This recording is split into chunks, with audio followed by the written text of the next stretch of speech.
नमस्कार भक्तजनों। आज मैं शिव पुराण महात्म श्री रुद्र संहिता भाग द्वितीय खंड के पहले अध्याय का वर्णन करता हूँ।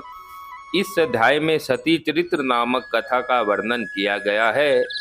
इस महात्म को सुनने से मनुष्य सब पापों से मुक्त होकर दीर्घजीवी तथा सभी गुणों से संपन्न हो जाता है। भगवान भोलेनाथ की कृपा उस पर सदैव बनी रहती है। अब मैं पहले अध्याय का वर्णन करता हूँ। नारद जी ने पूछा, हे ब्रह्मा जी, आपके श्री मुख से मंगलकारी व अमृतमयी कथा सुनकर मुझ में उनके विषय में और अधिक जानने की लालसा उत्पन्न हो गई है। अतः भगवान शिव के बारे में मुझे बताएं।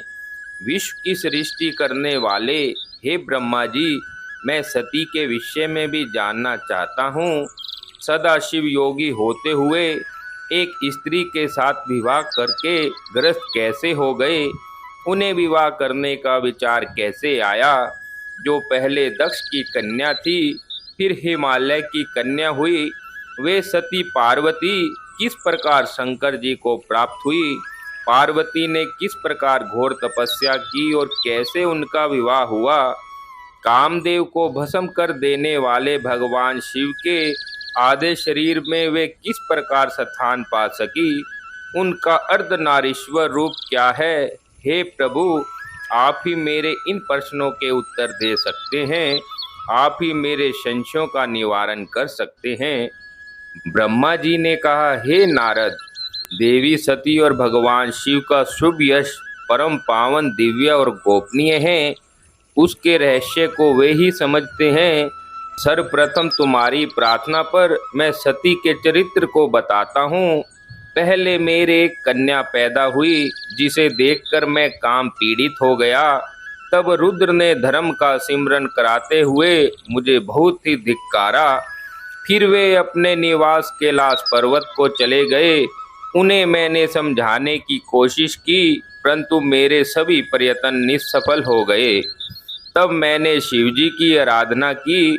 शिवजी ने मुझे बहुत समझाया, परंतु मैंने हठ नहीं छोड़ा और फिर रुद्रदेव को मोहित करने के लिए शक्ति का उपयोग करने लगा। मेरे पुत्र दक्ष के यहाँ सती का जन्म हुआ।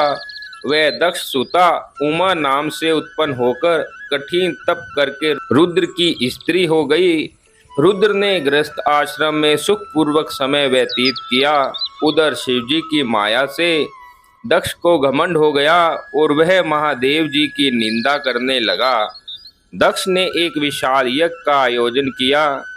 उस यज्ञ में दक्ष ने मुझे, विष्णु जी, सभी देवी देवताओं को, ऋषि मुनियों को निमंत्रण दिया, परंतु महादेव शिवजी वे अपनी पुत्री सती को उस विशाल यज्ञ का निमंत्रण नहीं दिया। सती को जब इस बात की जानकारी मिली तो उन्होंने शिव चरणों में वंदना कर उनसे दक्ष यज्ञ में जाने की इच्छा प्रकट की। भगवान शिव ने देवी सती को बहुत ही समझाया कि बिना बुलाए ऐसे आयोजनों में जाना अपमान और अनिष्टकारक होता है, लेकिन सती ने जाने का हठ किया। शिव ने भावी को देखते हुए आज्ञा दे दी। शिव सर्वज्ञ हैं। सती पिता के घर चली गई। वहां यज्ञ में महादेव जी के लिए भाग न देख और अपने पिता के मुख से अपने पति की घोर निंदा सुनकर उन्हें बहुत ही क्रोध आ गया। वे महादेव की निंदा नहीं सह सकी और उन्होंने उसी यज्ञ कुंड में कूदकर अपने शरीर का त्याग कर दिया। जब इसका समाचार शिव तक पहुंचा तो वह बहुत ही कुपित हुए। उन्होंने अपनी जटा का एक बाल उखाड़कर वीरभद्र नामक अपने गण को उत्पन्न किया। भगवान शिव ने वीरभद्र को आज्ञा दी कि वह दक्ष के यज्ञ का विध्वंस कर दे। वीरभद्र ने शिव आज्ञा का पालन करते हुए यज्ञ का विध्वंस कर दिया और दक्ष का सिर काट दिया। इस उपद्रव को देखकर सभी लोग भगवान शिव से प्रार्थना करने लगे। तब भगवान शिव ने दक्ष को पुण्य जीवित कर दिया और उनके यज्ञ को पूर्ण करवाया।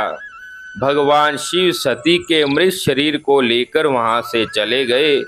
उस समय सती के शरीर से उत्पन्न ज्वाला पर्वत पर गिरी थी। वही पर्वत आज भी ज्वालामुखी के नाम से पूजित है। आज भी उनके दर्शन से मनोकामनाएं पूर्ण होती हैं। वहीं सती दूसरे जन्म में हिमाचल के घर में पुत्री रूप में प्रकट हुई, जिनका नाम पार्वती था। उन्होंने कठोर तप द्वारा पुण्य महादेव शिव को अपने पति के रूप में प्राप्त किया। इस प्रकार पहले अध्याय को आज पूर्ण किया जाता है।